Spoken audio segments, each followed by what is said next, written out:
Et moi, je veux appeler ce matin les électeurs de Marine Le Pen en leur disant cette élection n'est pas terminée. Il est essentiel qu'ils se mobilisent pour ce troisième tour et qu'ils nous permettent demain d'avoir de la voix, d'avoir de la force à l'Assemblée nationale pour les défendre, parce que je pense que la politique qu'Emmanuel Macron va mettre en œuvre pendant 5 ans va être extrêmement brutale.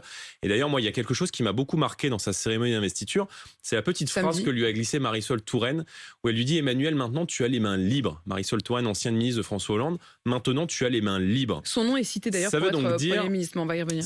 Manifestement, Emmanuel Macron a toutes les difficultés du monde à trouver un Premier ministre. Moi, j'ai vu que toutes les personnes à qui il a proposé ce rôle ont décliné en disant que la feuille de route extrêmement brutale, notamment en matière sociale avec la retraite à 65 ans, était contraire aux convictions des personnes à qui il a proposé ça. Donc, moi, je veux juste dire aux Français, ces législatives, c'est la dernière sortie d'autoroute avant la ligne droite. Une fois passées ces législatives, vous ne pourrez plus limiter les pleins pouvoirs d'Emmanuel Macron. On a vu ce que ça a donné pendant 5 ans, un dirigeant autoritaire qui a été extrêmement dur, brutal avec le peuple français. Imaginez M. Macron avec les pleins pouvoirs pendant 5 années supplémentaires.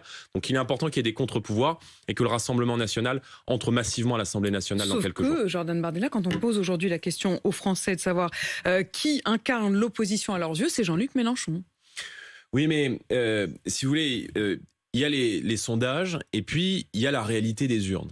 Bon, qui est un effet d'embellie autour de Jean-Luc Mélenchon. Je vous rappelle que Jean-Luc Mélenchon, il a lancé sa campagne législative 15 jours avant La République En Marche et avant le Rassemblement national, puisqu'il n'a pas été qualifié. Il n'était pas au second tour. Exactement. Donc il a lancé sa campagne pour le second tour, enfin en tout cas pour le troisième tour, extrêmement tôt.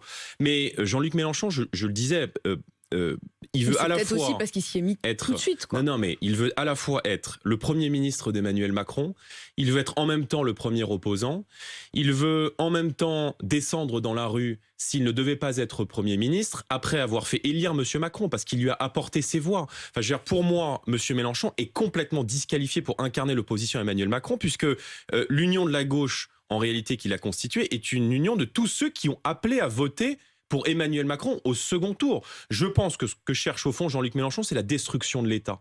Voilà. Jean-Luc Mélenchon, c'est un agitateur qui souhaite être tout et l'inverse de tout, à la fois le premier opposant, à la fois le Premier ministre, à la fois descendre dans la rue s'il ne devait pas gagner les élections.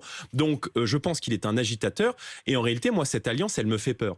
Elle me fait peur. Pourquoi ? Parce que, sur le fond, c'est une ZAD de toutes les idéologies les plus dangereuses pour notre pays. C'est des zadistes, les mélenchonistes ? Les communautaristes, les islamo-gauchistes, et vous avez vu ce débat autour de l'investiture de Taha Bouaf, qui est un pseudo-journaliste militant à Vénissieux, qui a été poussé par M. Mélenchon, pas d'investiture, hein, devant évidemment la mobilisation populaire, devant la pression populaire, a refusé, et finalement a décidé de ne pas y aller. Mais on parle de quelqu'un là qui était soutenu par toute la gauche, qui était condamné pour injure raciale, pour avoir insulté une syndicaliste policière. Vous avez entendu par exemple Fabien Roussel, le patron du Parti communiste. Ils ont fait un accord, une syndicaliste policière qui l'a qualifié d'arabe de service.